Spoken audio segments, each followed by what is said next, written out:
देश घुसपैठियों से भरा है। मुस्लिम आबादी बढ़ रही है। हिंदू तुम अगर बटोगे तो कटोगे। सवाल ये है कि सबकी जिम्मेदारी किसकी है, विपक्ष की या वो लोग जो गद्दी पर बैठे हैं। अभी कुछ दिन पहले मोटा भाई ने अपने झूठ की फैक्ट्री से फिर एक जहरीला झूठ निकाला और उगल दिया कि मुस्लिम आबादी घुसपैठ से बढ़ रही है। उनके अपने एक्स हैंडल ने पहले तो ये कह दिया कि मुस्लिम आबादी 24.6% बढ़ गई है और पकड़े जाने पर कहा कि ये टाइपिंग एरर है। और ये किसकी नाकामी बता रहे हो, क्योंकि 2011 तक मुस्लिम तो 14% था। 2014 से हिंदू हृदय सम्राट की सरकार आई तो मुस्लिम कैसे बढ़ रहे हैं और बॉर्डर पर राहुल गांधी बैठा है क्या? 11 साल से होम मिनिस्टर की कुर्सी तुम तोड़ रहे हो। अगर घुसपैठ रोक नहीं पाए तो नाकामी तुम्हारी है।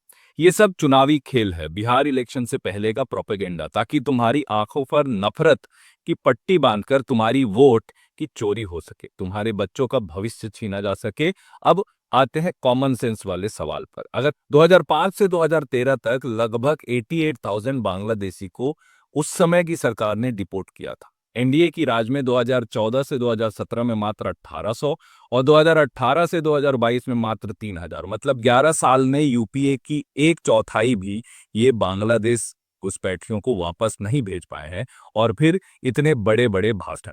19 लाख से ज्यादा लोग आसाम एनआरसी की फाइनल लिस्ट में शामिल हुए और उसमें से निकला क्या? 10 से 12 लाख हिंदू, गोरखा और स्वदेशी समुदाय, और मात्र 6 से 7 लाख जो है वो मुस्लिम। मतलब सबसे ज्यादा हिंदू ही घुसपैठिए साबित हुए। और जैसे ही ये बात सामने आया, सारी फाइलें ठंडी पड़ गई। एनआरसी की अब कोई बात नहीं करता है। अब जरा ये गणित को समझो। तुम्हें आज 14% मुस्लिम आबादी से डर लगता है ना? मगर साथ ही साथ अखंड भारत का सपना भी देखते हो, जिसमें पाकिस्तान और बांग्लादेश बेयर मिनिमम शामिल होंगे। अगर वो अखंड भारत बन गया तो उसमें 35% मुसलमान होंगे। अब बताओ, अगर 14% से ही नेता हमें बता रहे हैं कि कितना खतरा है, देश की सारी प्रॉब्लम इनसे ही है, तो 35% होने के बाद तो हिंदू सांस ही नहीं ले पाएगा। तो ये दोगलापन नहीं है तो क्या है? एक तरफ अखंड भारत का सपना देखते हो, दूसरी तरफ 14% मुसलमानों से डर फैलाते हो। जब भी तुम नौकरी या महंगाई पर सवाल पूछते हो, ये लोग नेहरू, औरंगजेब, जिन्ना की बात तुमसे करने लगते हैं, क्योंकि इनके पास जवाब ही नहीं है। ग्राउंड रियलिटी देखेंगे तो बेरोजगारी अपने चरम पर है। लोग काम करना नहीं चाहते हैं, जय श्री राम के नारे लगा रहे हैं। महंगाई ने कमर तोड़ रखी है, किसान सड़क पर है। पेपर लीक ने युवाओं का भविष्य जला दिया है। सरकार तुम्हें सिर्फ एक काम दे रही है, मुस्लिम से डरना है ही असली हिंदू होना है। और असली हिंदू मोदी के साथ है। और वो मोदी है तो इस देश में कुछ भी मुमकिन है।